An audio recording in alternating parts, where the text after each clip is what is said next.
नमस्कार, आपका स्वागत है हमारे YouTube चैनल शिक्षा सखा पर। आज मैं आपके लिए लेकर आई हूँ कक्षा 8 की विज्ञान की पाठ्य पुस्तक का अध्याय 6। अध्याय का नाम है जंतुओं में जनन। इस वीडियो में हम इस पाठ के प्रश्नाभ्यास, अति लघु उत्तरात्मक प्रश्न और बहुविकल्पीय प्रश्नोत्तर करेंगे। पिछली वीडियो में मैंने आपको पाठ 5 पौधे एवं जंतुओं का संरक्षण पाठ के प्रश्नाभ्यास, अति लघु उत्तरात्मक प्रश्न और बहुविकल्पीय प्रश्नोत्तर करवाए थे। अगर आप मेरे चैनल पर नए हैं और अभी तक आपने मेरे चैनल को सब्सक्राइब नहीं किया है तो प्लीज़ सब्सक्राइब कर लें और बेल आइकन को ज़रूर दबाएं। मैंने अपने चैनल की प्लेलिस्ट में सब्जेक्ट वाइज लिस्ट डाली हुई है। आप जिस भी लेसन को देखना चाहते हैं मेरे चैनल की प्लेलिस्ट में जाकर उसे देख सकते हैं। तो चलिए पाठ की शुरुआत करते हैं।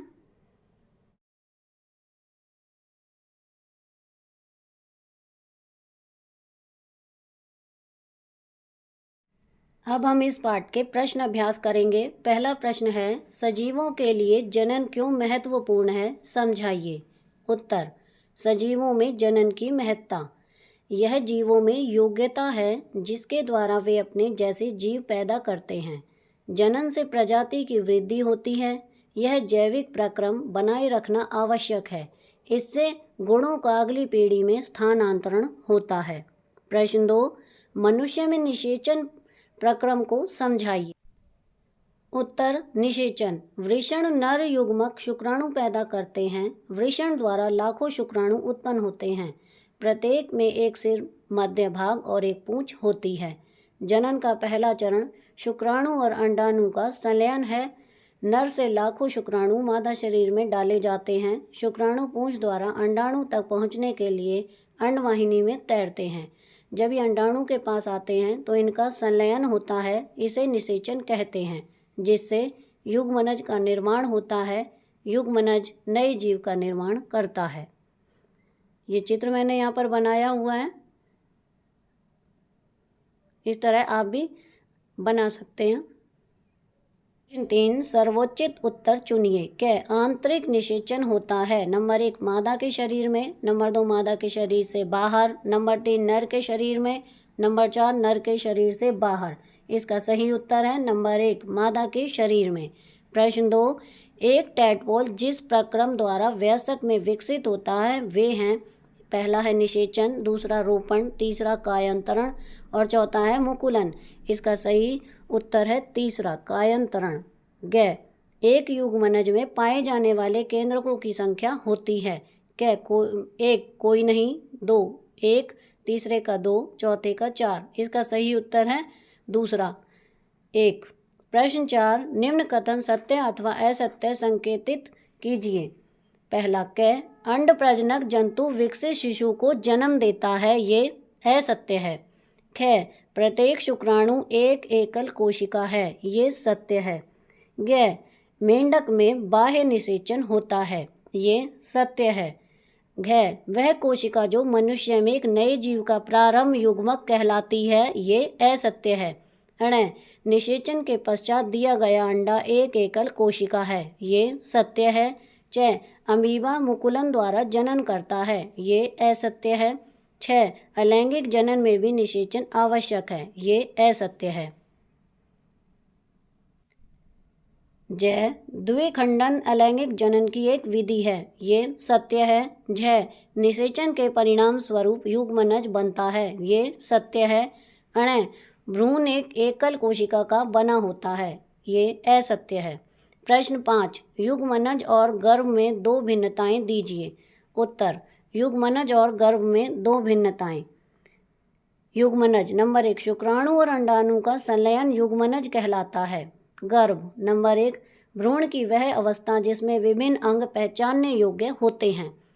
युग्मनज नंबर 2 यह एक एकल कोशिका है। गर्भ यह बहुकोशिका है। प्रश्न 6, अलैंगिक जनन की परिभाषा लिखिए। जंतुओं में अलैंगिक जनन की दो विधियों का वर्णन कीजिए। उत्तर, अलैंगिक जनन जनन की वह किस्म जिसमें केवल एक ही जीव भाग लेता है अलैंगिक जनन कहलाता है। जंतुओं में अलैंगिक जनन की विधियां निम्नलिखित हैं। पहली है द्विखंडन। इसमें जीव का शरीर लंबवत अनुप्रस्थ खांचे से 2 बराबर भागों में विभाजित हो जाता है। जनन की यह विधि प्रोटोजोआ में होती है। यह विधि कोशिका विभाजन की विधि है, जिसके परिणाम स्वरूप कोशिकाओं का पृथक्करण होता है। ये देखिए, मैंने चित्रों द्वारा आपको बताया है किस तरह से विभाजन होता है। नंबर 2, मुकुलन। मुकुलन एक प्रकार की अलैंगिक जनन क्रिया है, जिसमें नया जीव आरंभ में जनक जीव में मुकुल बनाता है। मुकुल अलग होने से पहले जनक का रूप धारण कर लेता है। उदाहरण स्पंज, हाइड्रा, कृमि आदि। यहाँ पर यह देखिए, मैंने चित्र द्वारा आपको बताया है। प्रश्न 7, मादा के जिस जनन अंग में भ्रूण का रोपण होता है वो उत्तर है इसका गर्भाशय। प्रश्न 8, कायांतरण किसे कहते हैं, उदाहरण दीजिए।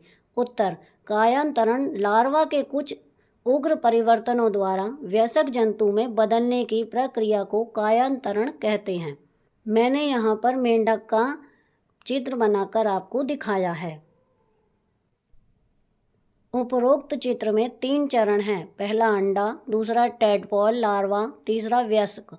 मेंढक व टैडपोल एक दूसरे से बिल्कुल अलग हैं। प्रश्न 9, मानव में होने वाले निषेचन और मेंढक में होने वाले निषेचन में अंतर बताइए। उत्तर, मानव में आंतरिक निषेचन और मेंढक में बाह्य निषेचन में भेद। आंतरिक निषेचन नंबर 1, नर युग्मक और मादा युग्मक का संलयन शरीर के अंदर होता है। बाह्य निषेचन नंबर 1, नर युग्मक और मादा युग्मक का संलयन शरीर के बाहर होता है। आंतरिक निषेचन नंबर 2, नर मादा के शरीर में शुक्राणुओं का उत्सर्जन करता है। बाह्य निषेचन नंबर 2, दोनों व्यस्त युग्मकों को शरीर के बाहर फेंकते हैं। नंबर 3, आंतरिक निषेचन का विकास शरीर के अंदर हो सकता है। बाह्य निषेचन में नंबर 3, विकास शरीर के बाहर होता है। नंबर 4, आंतरिक निषेचन उदाहरण है मनुष्य, पशु, पक्षी और शार्क। बाह्य निषेचन का उदाहरण है मेंढक। प्रश्न 10, नीचे दिए गए संकेतों की सहायता से क्रॉस शब्द पहेली पूरी कीजिए। ये देखिए, मैंने पहेली को पूरा किया है। ऊपर से नीचे में पहला बनेगा अंडाणु, दूसरा में ऊपर से नीचे निषेचन, तीसरे में ऊपर से नीचे मुर्गी, इसी तरह दाएं से बाएं में बनेगा तीसरे में शुक्राणु, चौथे में मुकुलन और पहले में इसी तरह अंडाशय। तो इस तरह से ये हमारी क्रॉस पहेली पूरी हो गई है। अब हम इस पाठ के अति लघु उत्तरात्मक प्रश्न करेंगे। पहला प्रश्न है, रिक्त स्थान भरिए। नंबर 1, डैश प्रक्रम जाति की निरंतरता बनाए रखता है। इसमें आएगा जनन। नंबर 2, फूल में नर और मादा युग्मक डैश और डैश कहलाते हैं। इसमें आएगा परागकण और अंडा। प्रश्न 3, डैश जनन में एक जीव अपने शरीर के भागों से नए जीव उत्पन्न करता है। इसमें आएगा कायिक। नंबर 4, डैश सारा जीवन काल वृद्धि करते हैं, परंतु डैश कुछ ही आयु तक वृद्धि करते हैं। पहले में आएगा पौधे और दूसरे में आएगा जीव। नंबर 5, एक बहुकोशिकीय जंतु अपना जीवन प्रक्रम एक डैश से करता है, जो लैंगिक जनन द्वारा बनता है। इसमें आएगा युग्मनज। प्रश्न 2, कौन सा शरीर का भाग क शुक्राणु उत्पादित करता है, ख अंडाणु उत्पादित करता है, ग आदमी से शुक्राणु मादा में भेजता है। उत्तर, पहले क का उत्तर है वृषण, ख का उत्तर है अंडाशय और ग का उत्तर है शिशन। प्रश्न 3, स्तंभ क और स्तंभ ख के शब्दों का मिलान करें। स्तंभ क में शुक्राणु का मिलान होगा स्तंभ ख के नर युग्मक, अंडाशय का मिलान होगा मादा जननांग और कोशिका का मिलान होगा वृद्धि से। प्रश्न 4, पौधे और जंतुओं में जनन के कितने तरीके हैं। उत्तर है 2, क लैंगिक, ख अलैंगिक। प्रश्न 5, अलैंगिक जनन में कितने जीवों की आवश्यकता होती है। उत्तर है 1। प्रश्न 6, लैंगिक जनन में कितने सजीवों की आवश्यकता होती है। उत्तर है 2। प्रश्न 7, जननांगों में विशेष कोशिका कौन सी होती है। उत्तर है युग्मक। प्रश्न 8, द्विखंडन विधि से जनन करने वाले 2 जंतुओं के नाम लिखिए। उत्तर, पहला है अमीबा, दूसरा पैरामीशियम। प्रश्न 9, कौन से जीवों में मुकुल जनक के शरीर पर लगी रहती है। उत्तर है स्पंज और कोरल। प्रश्न 10, युग्मनज क्या है? उत्तर, युग्मनज नर और मादा युग्मकों के संलयन से बनने वाली पहली संरचना है। प्रश्न 11, निषेचन क्या है? उत्तर है नर और मादा युग्मकों का संलयन। प्रश्न 12, दो उभयलिंगी जंतुओं के उदाहरण दो। उत्तर, पहला है केंचुआ, दूसरा है जोंक। प्रश्न 13, कौन सा बड़ा है, अंडाणु अथवा शुक्राणु? इसका सही उत्तर है अंडाणु। प्रश्न 14, दो उदाहरण दो जिन जीवों में बाह्य निषेचन होता है। उत्तर, पहला है मेंढक, दूसरा है मछली। प्रश्न 15, कायांतरण की परिभाषा दो। उत्तर, लार्वा के कुछ उग्र परिवर्तनों द्वारा वयस्क जंतुओं में बदलने की प्रक्रिया कायांतरण कहलाती है। प्रश्न 16, जननांग क्या है? मानव में नर और मादा जननांग के नाम लिखो।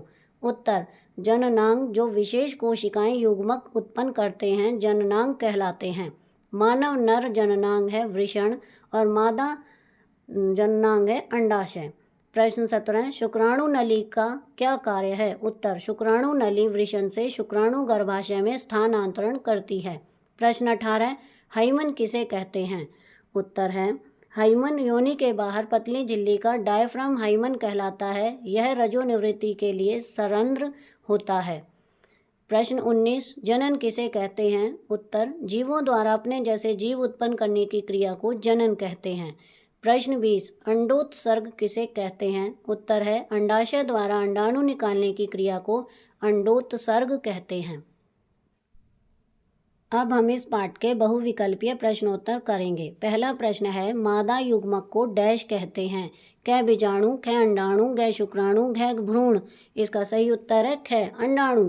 प्रश्न 2, नर युग्मक को डैश कहते हैं? क शुक्राणु, ख बीजाणु, ग अंडाणु, घ भ्रूण। इसका सही उत्तर है क शुक्राणु। प्रश्न 3, जिन जंतुओं में किसी में बाह्य निषेचन होता है? पहला है हाथी, ख खरगोश, ग मेंढक, घ बिल्ली। इसका सही उत्तर है ग मेंढक। प्रश्न 4, शुक्राणु और अंडाणु का संलयन से डैश बनता है? क युग्मनज, ख गर्भ, ग भ्रूण, घ इनमें से कोई नहीं। इसका सही उत्तर है क युग्मनज। प्रश्न 5, निम्न में से किस जंतु में आंतरिक निषेचन होता है? क मनुष्य, ख पक्षी, ग हाथी, घ उपरोक्त सभी में। इसका सही उत्तर है घ उपरोक्त सभी में। प्रश्न 6, निम्न में से कौन सा जंतु उभयलिंगी है?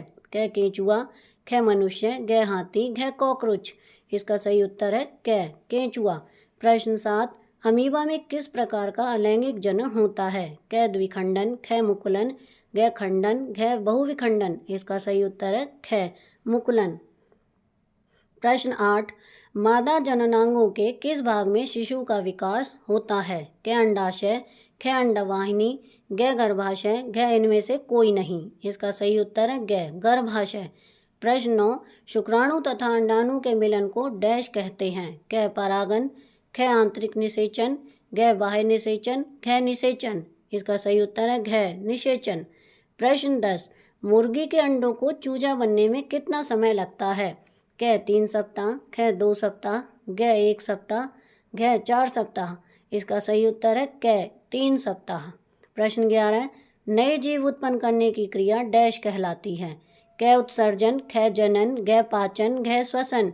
इसका सही उत्तर है ख जनन। प्रश्न 12, किस तकनीक द्वारा परख नली शिशु के लिए प्रजनन करते हैं? क IVCD द्वारा, ख OC द्वारा, घ CVS द्वारा, घ IVF द्वारा। इसका सही उत्तर है घ IVF द्वारा। प्रश्न 13, मेंढक के लार्वे को क्या कहते हैं? क टोड, ख प्यूपा, घ टेडपोल, घ ग्यस्क। इसका सही उत्तर है घ टेडपोल। प्रश्न 14, अमीबा में जनन डैश विधि द्वारा होता है? क द्विखंडन, ख पुनर्जनन, घ मुकुलन, घ बहुविखंडन। इसका सही उत्तर है क द्विखंडन। तो यहाँ पर ये हमारा पाठ का प्रश्न अभ्यास का कार्य पूरा हो गया है। अगले वीडियो में मैं आपको पाठ 7 किशोरावस्था की ओर पाठ के प्रश्न अभ्यास, अति लघु उत्तरात्मक प्रश्न और बहुविकल्पीय प्रश्नोत्तर करवाऊंगी। आपको मेरी ये वीडियो कैसी लगी मुझे कमेंट करके ज़रूर बताएं। प्लीज़ मेरे चैनल को लाइक करें, शेयर करें और सब्सक्राइब करना ना भूलें। Thank you.